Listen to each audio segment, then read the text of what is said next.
So sometime last year, I decided to venture into vegetable propagation. That is planting of vegetables and selling it to farmers in terms of seed. In terms of um, yes, seed, or I grow the seed and sell them an already grown vegetable, and that is cabbages. Because where we come from, a lot of my neighbors grow a lot of cabbages. So I decided to try it because I'd seen, as a journalist, I'd visited a few young farmers who were doing it, and I thought it might be a good business, knowing that in my place there's no one who does seed propagation. So I did seed propagation, and I started with this contraption here. Maybe you can look at. This is where we started. Initially, this was what was a water trough. So our cows used to take water from here, but when my father decided to upgrade them to a zero grazing unit, this particular trough was left um, with nothing, doing nothing. So I decided at first, you see, it's very high. So what I did initially, I raised, I raised the water trough, because I tried fish farming here at some time back, but it never worked, because sometimes as a farmer, when you're not don't go as you wish them to go. So after a while, I abandoned the fish farming venture, and the trough was left without any work at the time.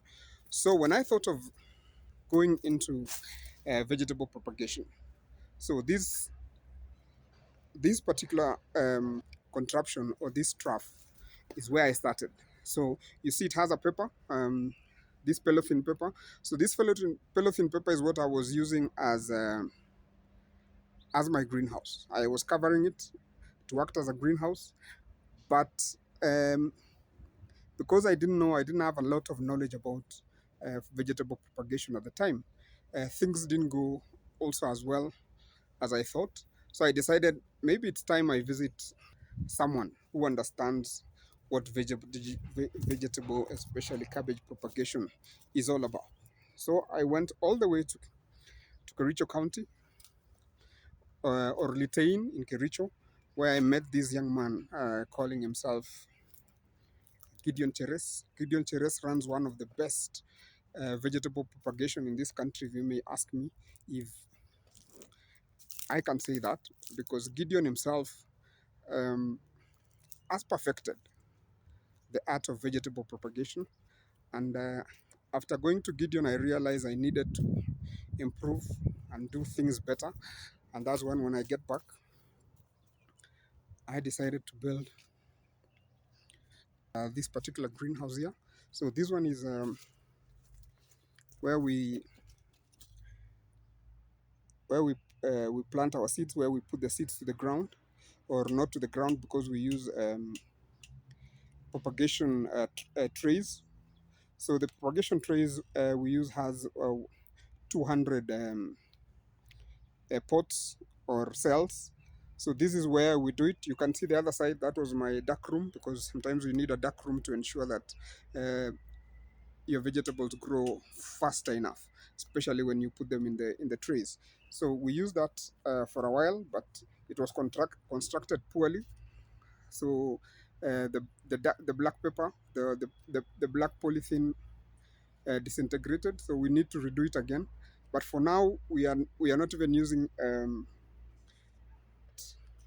dark room anymore. So this is the greenhouse after. I tried buying a greenhouse from the shop, but I realized it was too expensive. The cost of a ready-made greenhouse that you can buy from the shops is very expensive. So I decided to do a greenhouse that I use locally available materials. So we had plenty of wood or trees that could make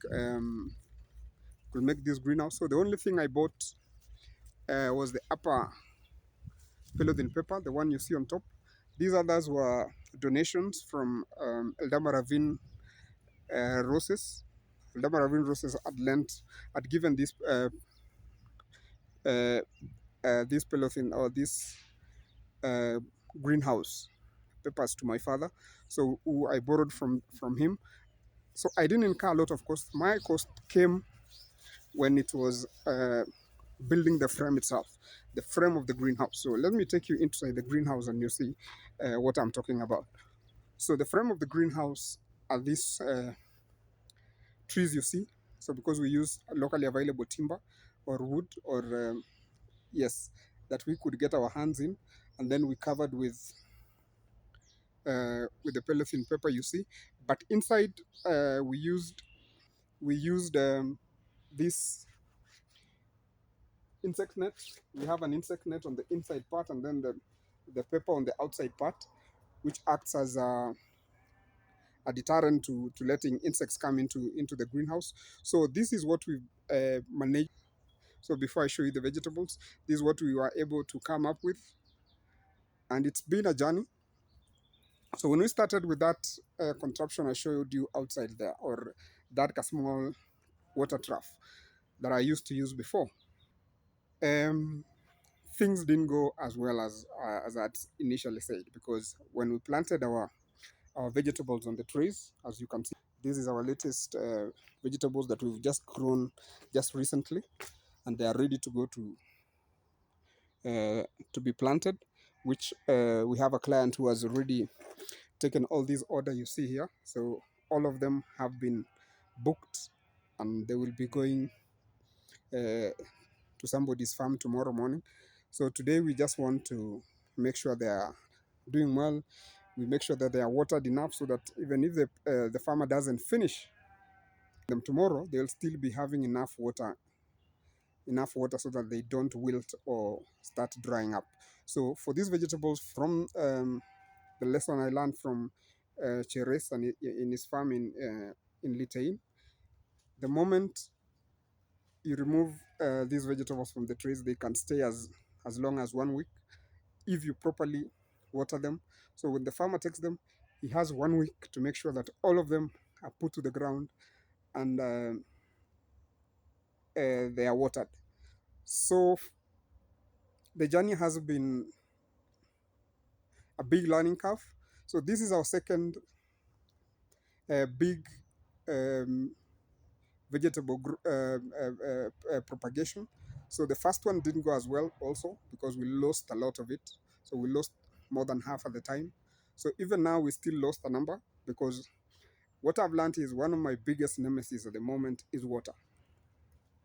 So this kind of business is that if you water properly, it will teach you less. It will show you things.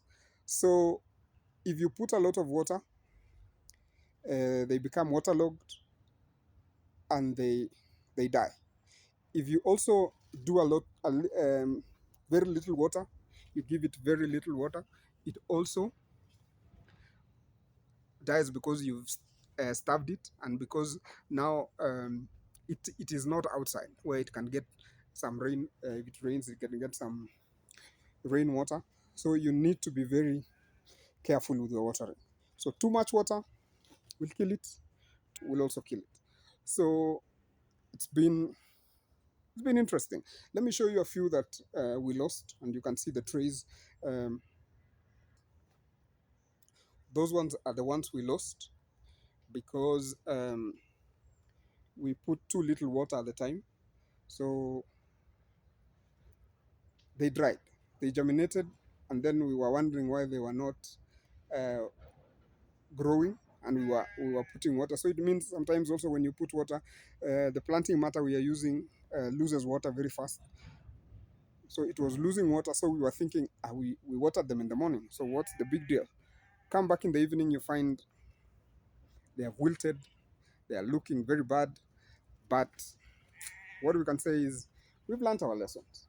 We we are getting better with it. So tomorrow, all these vegetables will go, and then this very same week we are going to plant some more, and we are hoping this time round we will minimize our losses and ensure that next time I do another clip for you people, this greenhouse will be full to that end, that particular end that you don't see. That end, you will make sure that all it will look like this, to look like this particular part. So this coming week, that's what we are going to do. But for now, that is it from me. Let me start preparing these ones for packaging, so that we need to know how many they are, and making sure they have enough water, as I said earlier, so that tomorrow morning when I deliver to the farmer, I will be sure my farmer will not lose anything, because I want them to come back. So thank you very much, and that is the Frontier Farmer. Goodbye.